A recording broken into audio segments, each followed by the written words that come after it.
Bu'uura waa hunda jecha Rabbii guddaa namni si qabuume maal dhabee barbaada yaa iddoo qur'aanaa ifiinuuf hanga'i akka aduu tahi addunyaadhaaf bahi bakkayyuu mul'adhu urgaawii mi'aawii guddadhu markaza Imaamun Nawawi guddadhu markaza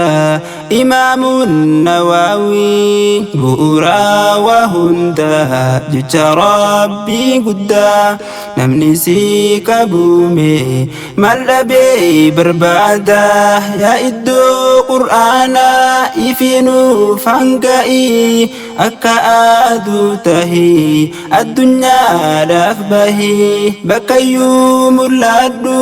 urgaawii mi'aawii guddadhu markaza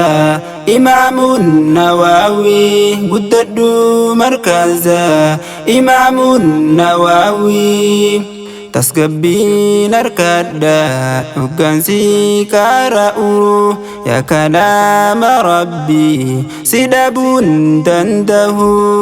dukkana wallaala sumaan keeysa baane yaa qur'aanul kariim si qabna maal dhabne qaroomni waa hunda suma keeysa burqa kan si dandamate wahi sirra maqaa kan si dandamate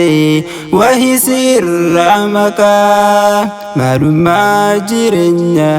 nuti sirra barra yaa tolchaa jireenya dunyaaf akhiraa nama si qabaate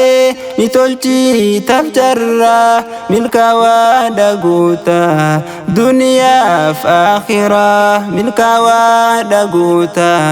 dunyaaf akhiraa maalummaa jireenya nuti sirra barra yaa tolchaa jireenya dunyaaf akhiraa nama si qabaate ni tolchitaaf jarra milkaawaa dhagoota dunyaaf akhiraa milkaawaa dhagoota dunyaaf akhiraa aduun hoggabaatu bakka takka baati bakka takka baateet addunyaadhaaf ifti ustaadni qur'aanaa akka aduudhaati bu'aansaa bar hedduu akka bishaaniiti qur'aanaa rabbiitiin jiru nuuf ibsita karaalee jannata nutti agarsiifta karaalee jannata nutti agarsiifta ustaad Anas Muhammad jazaan kee jannata jannatul firdawsi irra caaltu boota jannatul firdawsi irra caaltu boota bu'uura waa hunda jecha Rabbii guddaa namni si qabuume maal dhabee barbaada yaa iddoo qur'aanaa ifiinuuf hanga'i akka aduu tahi addunyaadhaaf bahi bakkayyuu mul'adhu urgaawii mi'aawii guddadhu markaza Imaamun Nawawi guddadhu markaza Imaamun Nawawi لفاتي لفاتوس خسارة هنكبني بؤسا يلاليس خلقوف سنكبني كلام ربيتي جتاي شرمني gammachuu yaa nama qur'aana khattamte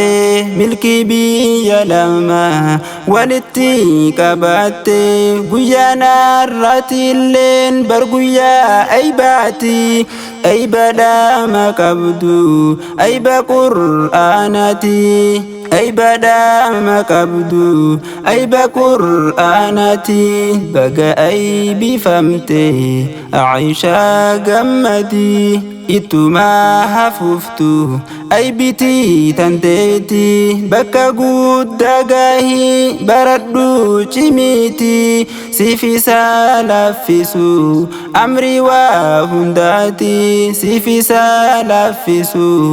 amri waa hundaati ati naaf keebali ilaahi khomooti ati naaf keebali ilaahi khomooti maalummaa jireenya nuti sirra barra yaa tolchaa jireenya nama si qabaate ni tolchitaaf jarra milkaawaa dhaguuta duniyaaf akhiraa milkaawaa dhaguuta duniyaaf akhiraa amirran markazaati fi khooreen martuu wanni yaaddamarti isiniif haa taatu gaddaa fi gammachuu hundahuu dabarsa qur'aana barachuuf kafaltanii aarsa hayyottan qur'aana rabbiitu sinfarsa jabadhaatti fuufa guddaadha mindaansa arraa fi borullee jireenyi saadansa utubaa jiruuti kunuunsa sammuuti ustaadha qur'aana guddaa jazaansaati rabbiitu qabaaje wahi anaaf ati tanaafuu jabaadha barattoonni diinii ustaadha kabaja jabeeysa sirritti ustaadha kabaja jabeeysa sirritti bu'uuraa waa hundaa jecha rabbii guddaa namni si qabuume maal dhabee barbaada yaa iddoo qur'aana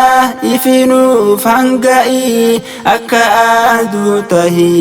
addunyaadhaaf bahi bakkayyuu mul'adhu urgaawii mi'aawii guddadhu markaza imaamun nawaawii guddadhu markaza إمام النووي